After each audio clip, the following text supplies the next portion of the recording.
Bismillah ar-Rahman ar-Rahim. Assalamu alaikum wa rahmatullahi wa barakatuh. Good evening, dear viewers, ladies and gentlemen.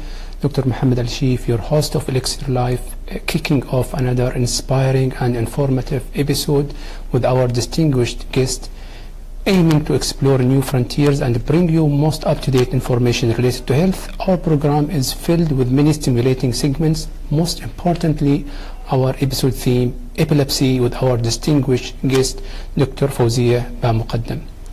Stay tuned for a special episode.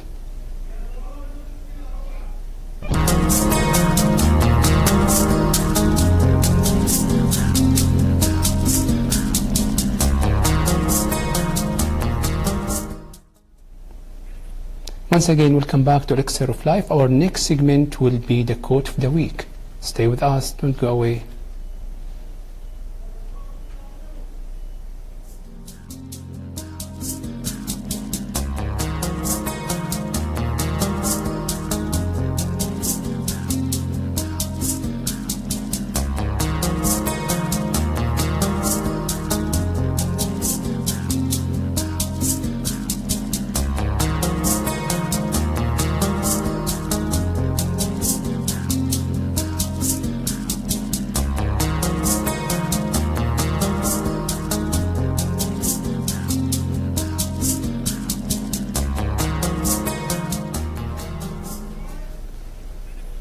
Once again, welcome back to Elixir of Life. Our next segment will be about medical news. We'll be talking about 4th Saudi Optometer Conference.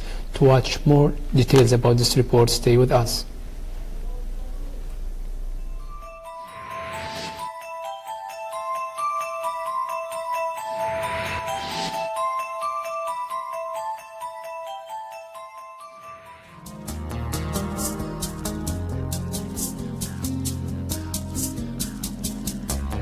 Here is with me Mr. and Dr. Yusuf bin Hamoud al-Dabasi, the President of the Saudi Association of Optometry. Welcome us, Doctor. What can you tell me about this event? Bismillah ar-Rahman ar-Rahim. Today we'll talk about the conference for the Optometry Association, which is this is the 4th conference we have done, and starting yesterday for 3 days, and we have visitors from different countries, maybe four international speakers, and we have about 8 national speakers. We talk about different sessions of optometry and vision science. Pediatric sessions we talked this morning about the pediatric sessions, and yesterday was a full talks about the contact lenses and its complications. Primary eye care also will be tomorrow, inshallah. We'll talk about maybe in the morning sessions we'll talk about the primary eye cares. So all members of Saudi Association of Optometry and Vision Science attending this conference, and also other members who came from different countries. So this will really improve the optometry profession and allow to interact with other expert people, comes to share knowledge and information.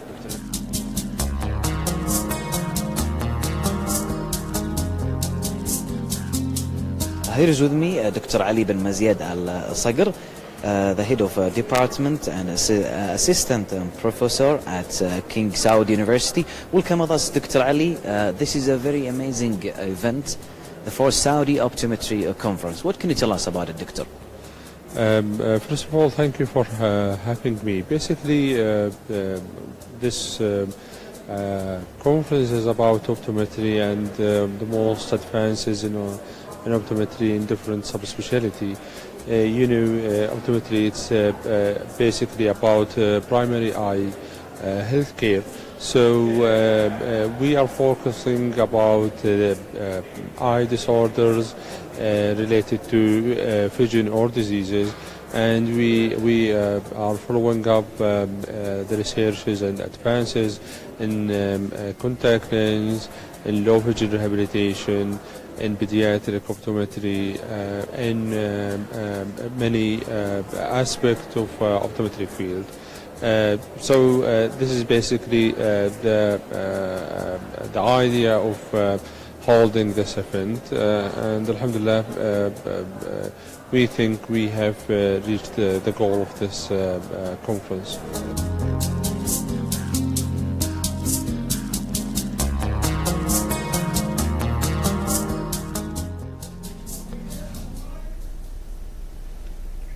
Once again, welcome back to Elixir of Life. Our next segment will be talking about health and myth. To watch more details about this report, stay with us. Stay tuned.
Once again, welcome back to Elixir of Life. Now we are coming to the most important segment of our episode.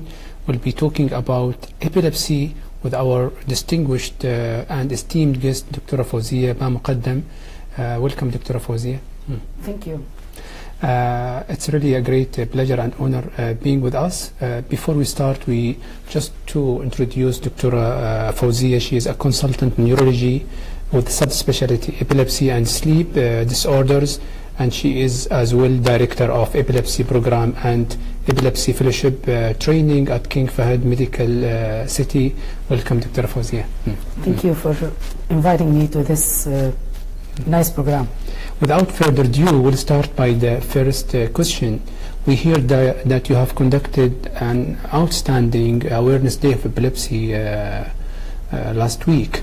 Could you tell us more about this awareness day, about the objective, about the theme, and etc.? Bismillah ar-Rahman ar-Rahim. The aim of the awareness days is to introduce the illness or the disorder to the people, so they would understand it, whether patients, families, or the general practitioners, or the general population. So our awareness day actually started almost 10 years ago, when we find a lot of methods about epilepsy. So we started conducting this day to introduce epilepsy to our society and to make them understand what is epilepsy and who will get it, and is it really a disorder or one of the methods that people, they believe about it. Excellent. Awareness indeed is the best prevention, they say. Yes, definitely. So, talking about that target audience, patient, or as you mentioned, how you define epilepsy in simplified or layman form or nutshell? Okay. Epilepsy is recurrent seizures. So, any person has frequent seizures, then we call it he has epilepsy. But what is a seizure? A seizure is sudden increase in the electrical activity of the brain. So people always asking me, do we have electricity in our brain? So the answer is yes. We have ions in our brain that is responsible for transmitting impulses between brain cells and between brain and the body, and vice versa, between body and brain. But all these ions, subhanallah, it's at certain balance by Allah. If this balance went higher, than normal, then the person will have seizure. So these seizures are electrical sudden surge or sudden excessive discharge of multiple neurons together producing seizure. And frequent seizures, any one of us is liable to have one seizure at his lifetime.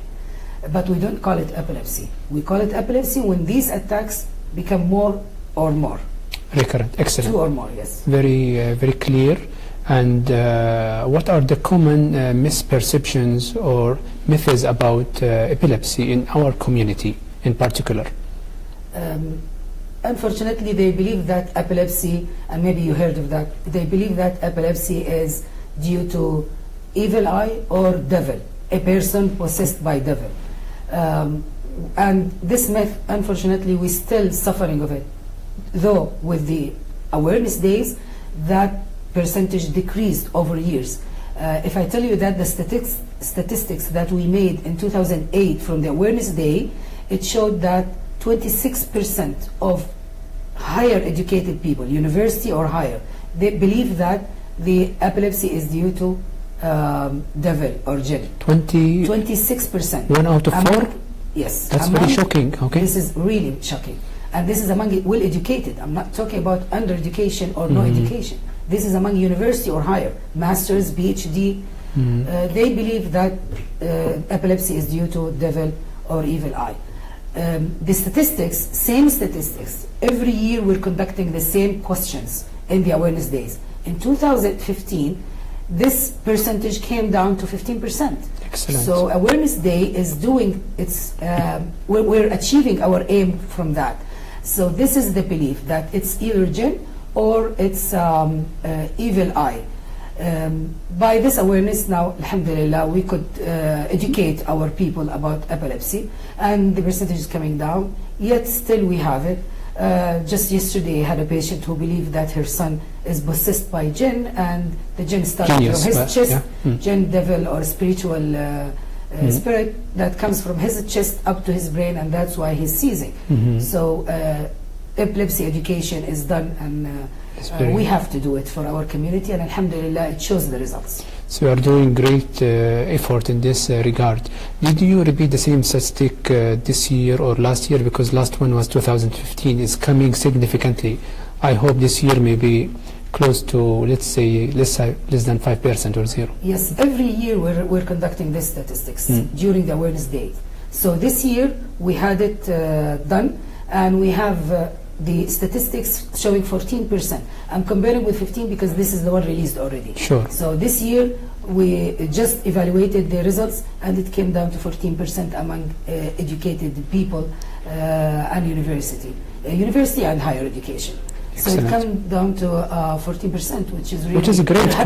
Yes, definitely compared to the baseline, okay, 26%.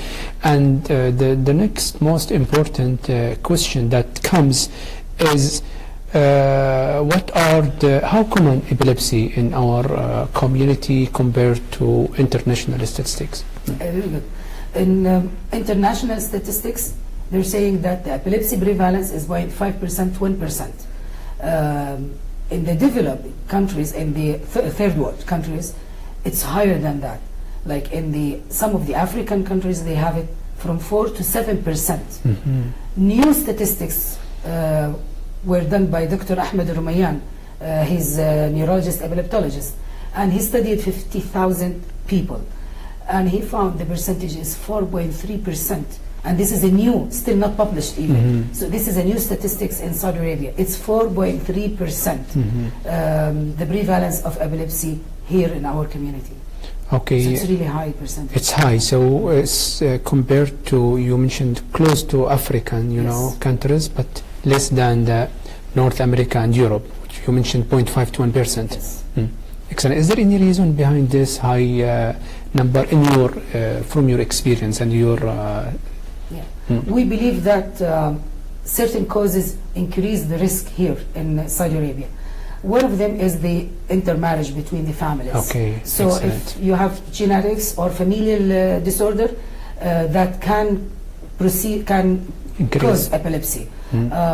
So that will be transmitted from one generation to another. And the second common cause is the car accident. Unfortunately, we have many patients with post-trauma epilepsy due to head trauma because of car accident. So we have car accident. New thing coming, the third thing, new thing coming to our community is the drugs, cocaine, heroin, and alcohol, and that increases the percentage of person to have epilepsy. Excellent. That's really interesting. That's in our community maybe most likely causes. Now we are going to the most important question, because we often hear seizure, we hear epilepsy. Is there any difference between them, or they are the same? Yeah, seizures, recurrent seizures cause epilepsy, and epilepsy is recurrent seizures. Excellent. So actually they're the same name for the different sides of the coin. Excellent, excellent. Seizures and epilepsy, because we call epilepsy, as we before define it, as recurrent seizures. So seizures same as epilepsy and vice versa. So that's manifestation, is manifestation of seizure is manifestation of epilepsy, okay? Yes. Excellent. So again, we hear always convulsion and seizure. Are they the same, or epilepsy? So they're different? This is good. Convulsion, usually it's referred to motor activity.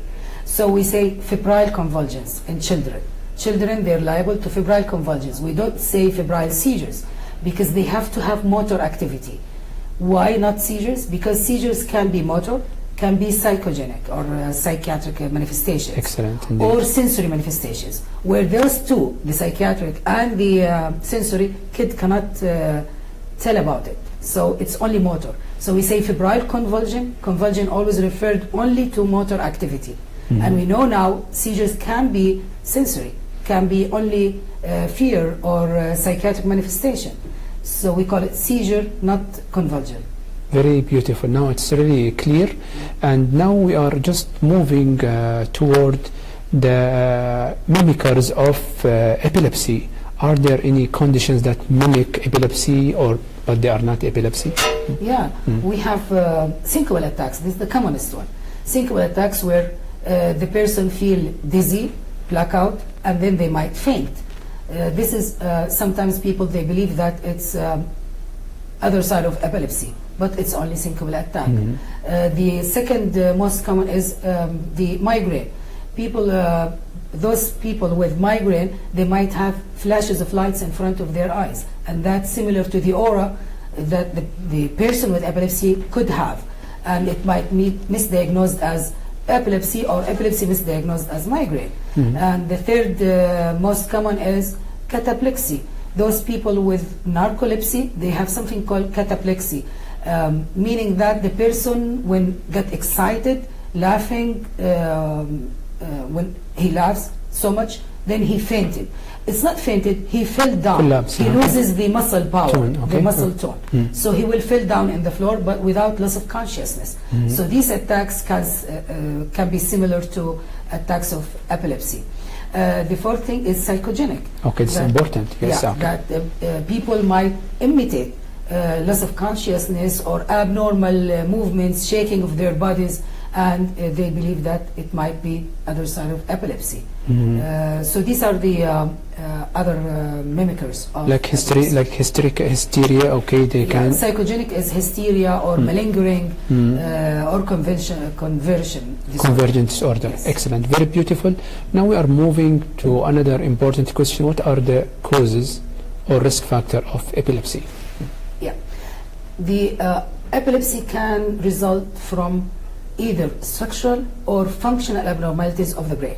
Excellent. First, we'll start with the brain, because it can be from the brain or it can be from outside the brain, the body. From inside the brain, any structural abnormality such as stroke, hemorrhage or infarction, tumors, abscess, meningitis or encephalitis, abnormal tissues. If there is any abnormal tissue or vein or artery, can cause seizure. Any head trauma, as we mentioned. Okay, any head important. trauma, any brain contusion or head trauma can cause seizures. Any birth asphyxia during difficult labor can cause seizures. So these are from the brain structural lesion. And outside the brain, which affect the brain function, is decreased low blood glucose, like low blood glucose Metabolic or causes. low metabolic causes, or low sodium or low calcium. All these can cause seizures. Liver disease with increased ammonia in the blood can cause seizure. Renal or kidney failure with increased urea in the blood. Drugs or alcoholics can cause seizures. And some other usual drugs can decrease the seizure threshold and can cause seizures. Important, yes, indeed. And what are the types of seizures? And if you could explain it on the model, okay? Oh yeah. The types of seizures, we have two big, broad classification or types of seizures. Okay. The generalized one, where you have all the electrical activity in both hemispheres. Simultaneously increase electrical activity in both hemispheres. So this is the generalized seizures. The other broad category is the partial seizure, where you have only one part of the brain is affected, not the whole brain.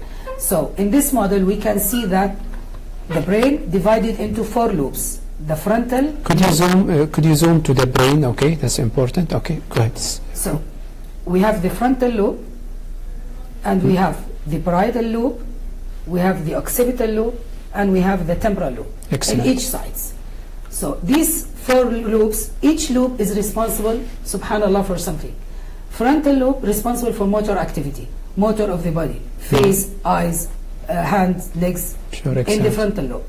This is the central sulcus, important sulcus that divide the frontal from the parietal, where you have here the motor and you have here the sensory. Here the motor for the face, hand and legs, and here the sensory for the face and hand and legs. Very beautiful. So if any seizure here in this area, parietal lobe, you will have numbness, you will have heaviness in that side of the body.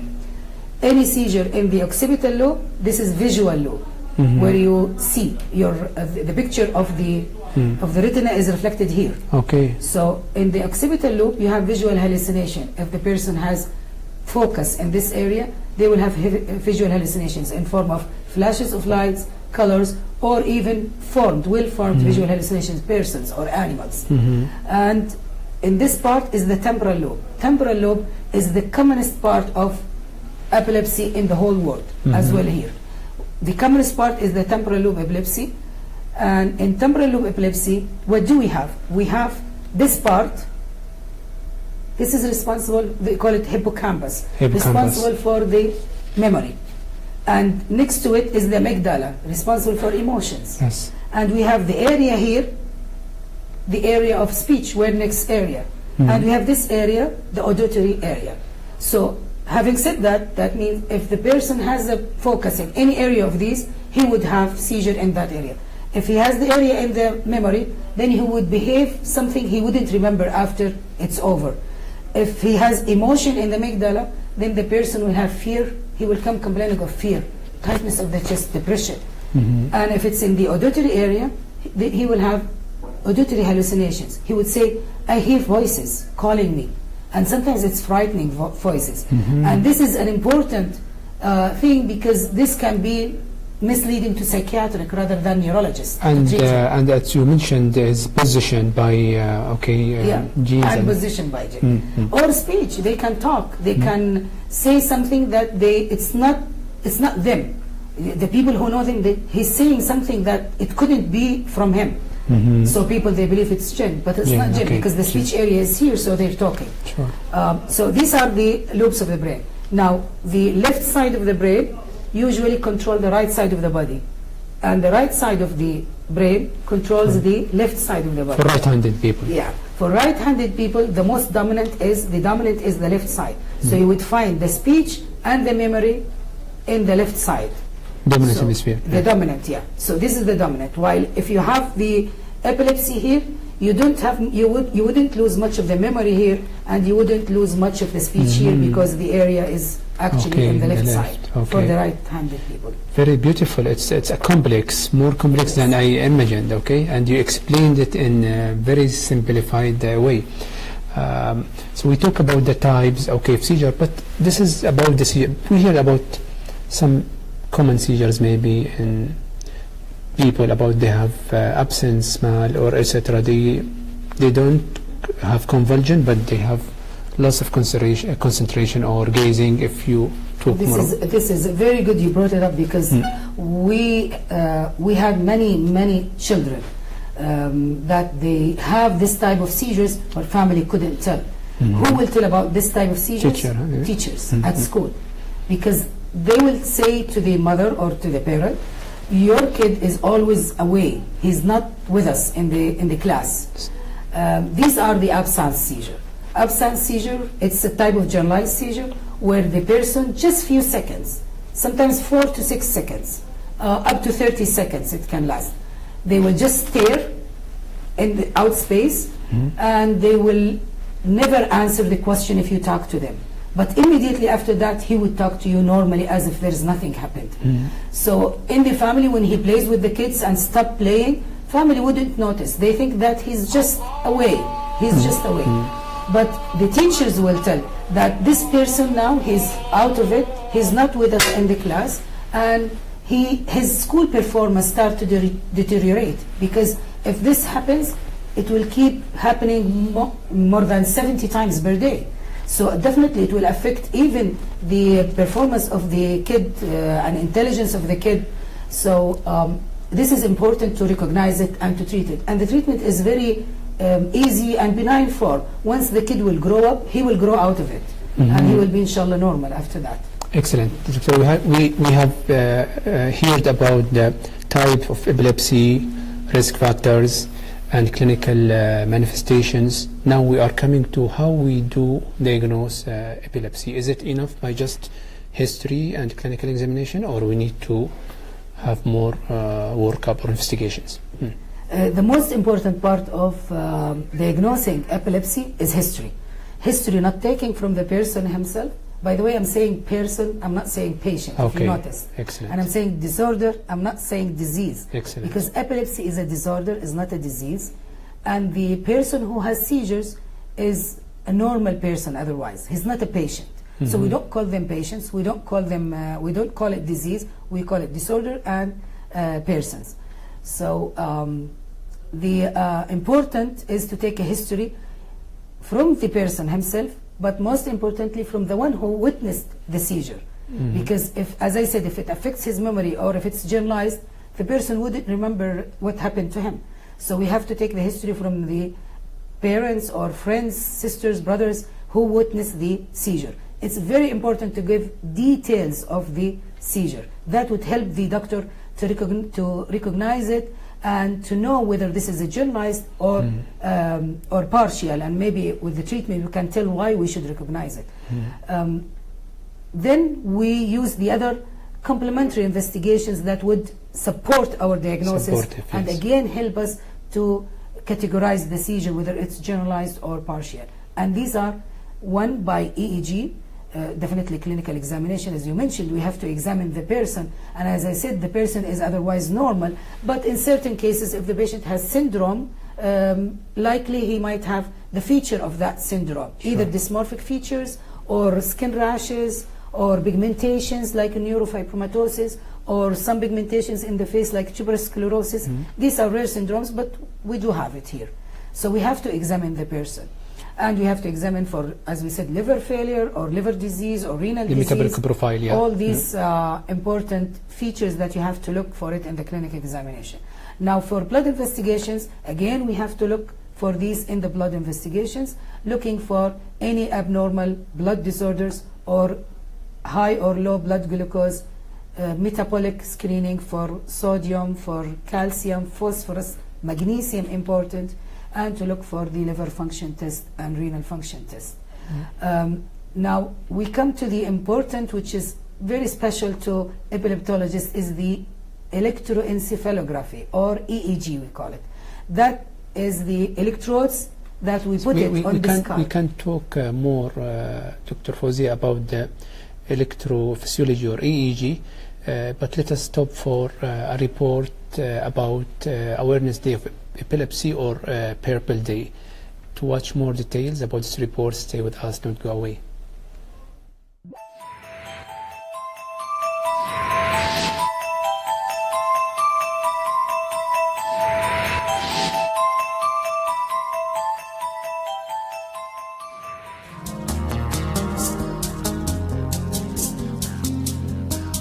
I'm Dr. Fawziah Bamogaddam. I'm the Director of the Epilepsy program at King Fahd Medical City and Epilepsy Fellowship, and I'm the founder of the Epilepsy Empowering Group.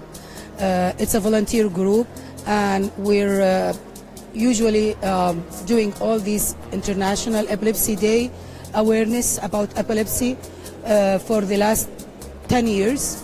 And the aim of such a day is to improve the awareness about epilepsy in the society and to improve the myth behind the epilepsy. As you know, people think that it's devil or jinn or rain, so we're trying to spread the word that epilepsy is a disorder, even not a disease, and that can be cured, inshallah, by 1 in 55% of people, one drug only. By doing this, I can tell you statistics, that real statistics. In 2008, the belief that epilepsy is due to jinn was 26% among university and higher educated people. And in 2015, it came down to 15%. So it's important to do such awareness, not only at King Fahd Medical City, but I believe today we have more than 12 sites all over the kingdom doing the Epilepsy Awareness Day to improve this myth and the knowledge about epilepsy. Today we are in the Epilepsy International Awareness Day, and it's our pleasure to have this meeting with the Saudi channel number 2.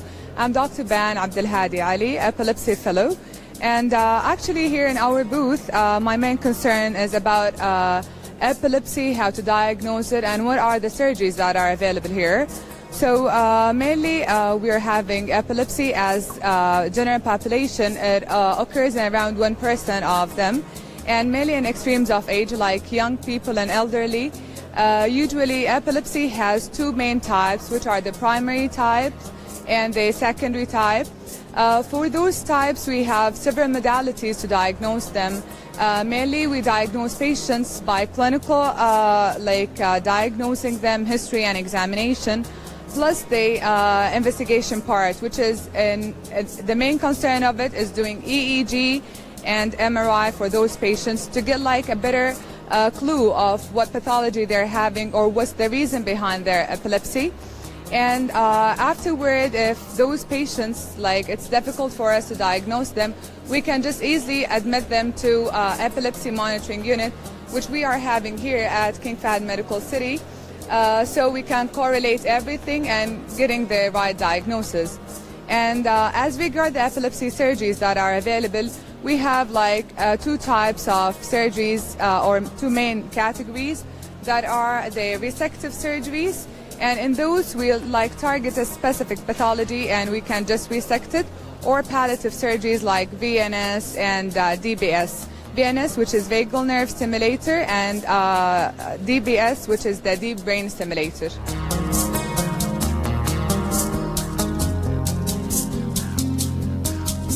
Today is the Epilepsy Day, which is held every year at 26th of March. On this day, from pharmacy side, we will talk about the medication, at what is the correct way or the best way to take this medication. Also, we will talk to the patient about the drug-drug interaction. Any adverse effect can be observed from this medication. We will advise the patient to take their medication also in the correct time. And if there is any complication, the patient should ask or talk to the doctor about these complications. Okay, and also we advise the patient to don't ever stop their medication without consulting their physician. Especially for anti-epileptic medication, the patient should take the medication on the correct time with the same instruction given by the doctor or by the pharmacy, and didn't change any dose or stop any dose before asking the physician. And for any consultation, you can call your doctor or call your pharmacist, ask them about the new medication that is you started because it can cause drug-drug interaction and will not give the best effect from your medication.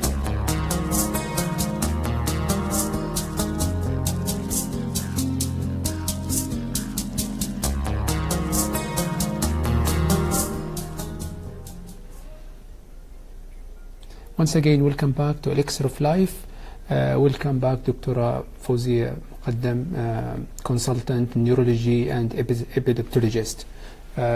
Just will continue the discussion, and you've been talking about the EEG. If you could, continue the same discussion. The EEG, or electroencephalography, which we use it to diagnose epilepsy, that are electrodes attached to the scalp. We have 18 electrodes attached to the scalp, different loops, to detect where they increase electrical activity, if there is any at that time. Because as we said, he's a normal, so between seizures, EEG could be normal. And if it's normal, does not rule out epilepsy. This is important to know. The other modality is MRI. So we have to do MRI to rule out any structural lesion in the brain that we could help the person in another way. Excellent. That you mentioned, if you have normal EEG, what could be done? You mentioned it's not diagnostic. So do you have a monitoring? Okay. Yes, we have epilepsy monitoring unit where we admit patients there. Patients admitted to epilepsy monitoring unit for either for us to know whether this is a real seizure or psychogenic seizure, or persons with recurrent seizures not responding to medications, and we need to look out for any focus, if there is any focus, so we can maybe remove it surgically.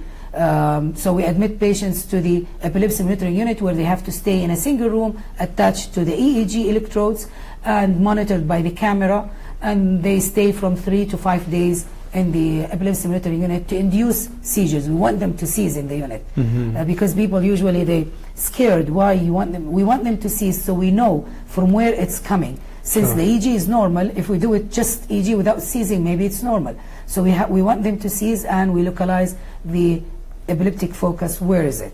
Excellent. So the take-home message: normal EEG does not rule out epilepsy. Okay, so this is important. Just to continue, now we diagnosed a person with epilepsy. How is it treated, and is it a curable disease? Because this is a very important question. Is it curable, or this is... In 55%, using one single medication, you can cure the epilepsy. I mean, you can stop the seizures instead of curing. Control. We will say, controlled seizures, and you can stop medication after 2 to 4 years of being seizure-free, totally seizure-free, and they will live normal life. Oh, beautiful. The other type of treatment that is really curable is to find the focus, as we said. If we find the focus in the brain, whether it's in the frontal lobe or temporal lobe, which is the commonest, as we said, type of epilepsy, and the commonest type of surgery is the temporal lobe surgery. And the most common successful surgery in the whole world. It's 85% to 90%. If the focus is only confined to one lobe, to the temporal lobe, we can remove it, and the patient and the person can be seizure-free. And we have many persons with epilepsy, with temporal lobe epilepsy. Already we removed the focus, and they're free of seizures, and now even they stop medications and they're living their life normally. So yes, can be curable by surgery, and can be controlled by many times 55% with one single medication. Yeah, 55% single medication, and you mentioned after 4 or 5 years. After 2 to 4 years, we can stop it. We stop medication. Yeah, that's and very beautiful. So I think that's really important. Person with epilepsy, if they have control of their seizure, doesn't mean they stop their medication. They should continue. It should be under doctor advice. Doctor advice, who advised to stop after maybe 1 or 2 years. Because we have to repeat the EEG before we stop medications and make sure the EEG is still normal or normalized if it was abnormal initially. Beautiful, that's very important. Now the precautions, a person with epilepsy, what precautions, important precautions that they should, undertake? Oh, thank you for this question, because this is really important. People with epilepsy, or persons with epilepsy, usually they don't take their medications as serious, and they have to take it seriously, the medication on time. First of all, it has to be on time. Second thing, they have to have enough night sleep, not only sleep hours, enough night sleep, because this is relaxing sleep for their brain and their body. Third thing, they have to avoid stress as much as they can. Fourth thing, they have to have regular meals, And as we're coming to Ramadan, they have to have sahur late, not to have it early like 12 or 1 and then they miss it, because long hours of fasting can induce seizures. So they have to have their regular meals, very regular meals. And if they have high fever, they have to control it before it gets more than 38.6, where, especially in children, where that itself induce seizures. If they're sick by any ways, like vomiting or diarrhea, which affect the mechanism of the medications they're taking, they have to treat it properly. And as I said, the most important thing is the sleep and not to miss medications. Excellent. Sleep deprivation is important, you know, aggravating factor. It is a very, a very epilepsy. strong aggravating factor. Sure. If I see a person in front of me is seizing, what should I do? Oh, this is really, really important. I have people in the clinic, they don't visit their friends because the friends or the family of that friend doesn't know what to do if that person has seizure in front of them. So if we have a person with a seizure, we have to hold him from falling down and falling on sharp edges so they can injure themselves. Put them in their side. No matter it's at left or right, because people always asking me which side. Whatever side he's going to it, just put him on that side. Lateral position. On the side.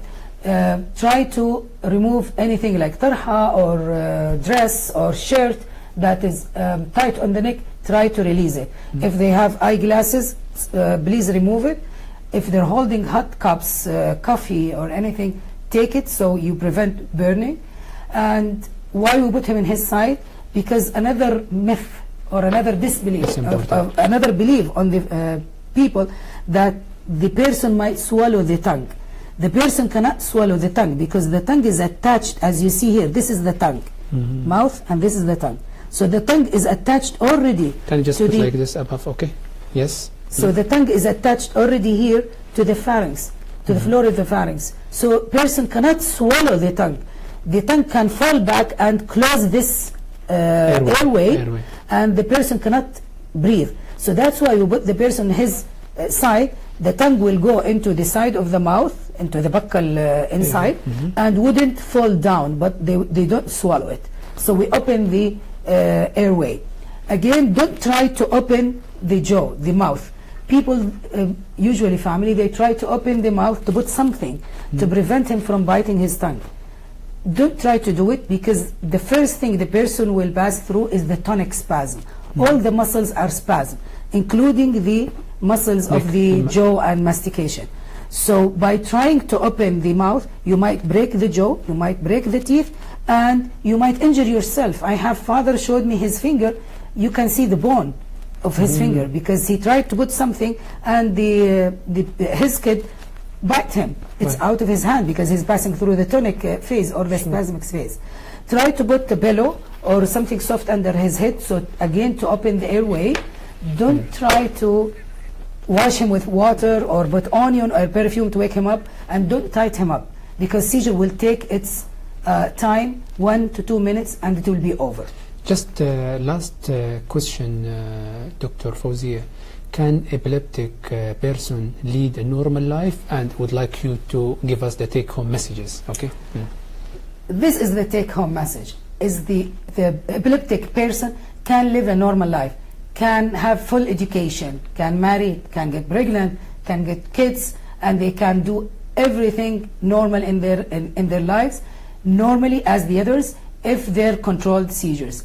And we have famous people. We have Agatha Christie, we have Van Gogh, we have Napoleon, we have Roosevelt, the president, the ex-president of the United States. We have singers, Princes, that even he wrote a song for the seizure. Many famous people, Alexander Lekber, Julius Caesar, or Julius Caesar. All of them, they have Napoleon Bonaparte, the musician Beethoven. So all those people, they have epilepsy, and yet they're very genius. So it doesn't affect the intelligence, it doesn't affect the education or their life.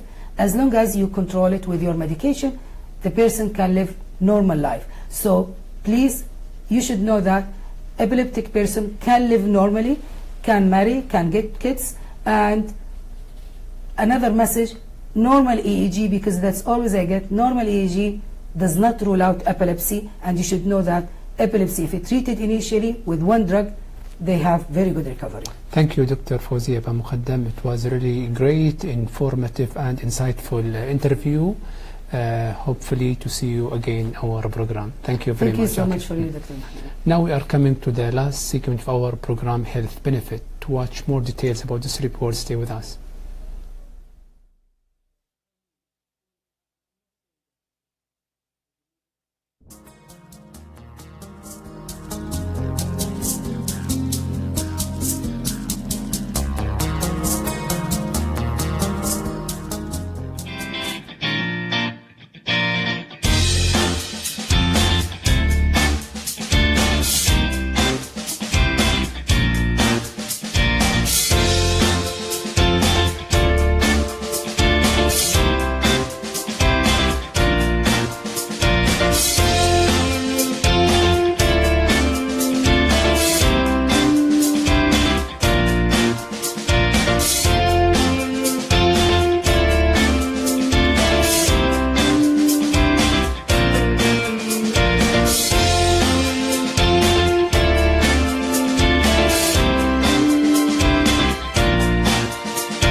Once again, welcome back to Elixir of Life. Now we are coming to the end of our show.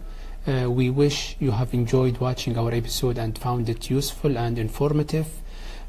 Special thanks for our distinguished team, from cameraman, preparation team, lighting, and our director Abdullah Al-Wala'i. Until next week, we wish you a pleasant week ahead. Assalamu alaikum wa rahmatullahi wa barakatuh. Goodbye.